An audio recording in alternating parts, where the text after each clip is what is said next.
Welcome to the Genius Factory. Enjoy the video. You begin by securing a reliable backup and stopping the public site so changes won't break live users. Once done, export the content database and media, check hashes to make sure the backup is intact. Next, note the CMS version and active plugins or extensions because those drive compatibility.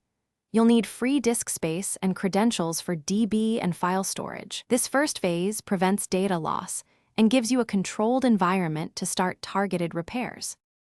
Now you diagnose.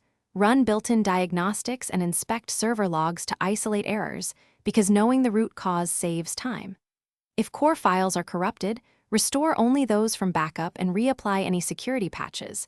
Make sure versions match to avoid mismatched migrations. Temporarily disable third-party plugins to determine interference, then test API endpoints and content delivery.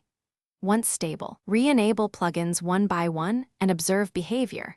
This lets you finish by rebuilding search indexes, clearing caches, and running a full content integrity check so users see correct, fresh data.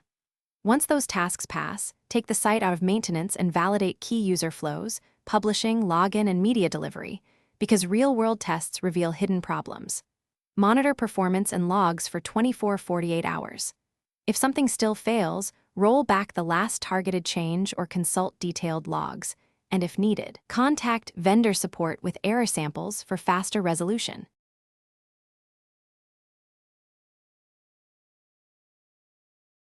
Thanks for watching. If you found this helpful, don't forget to like and subscribe.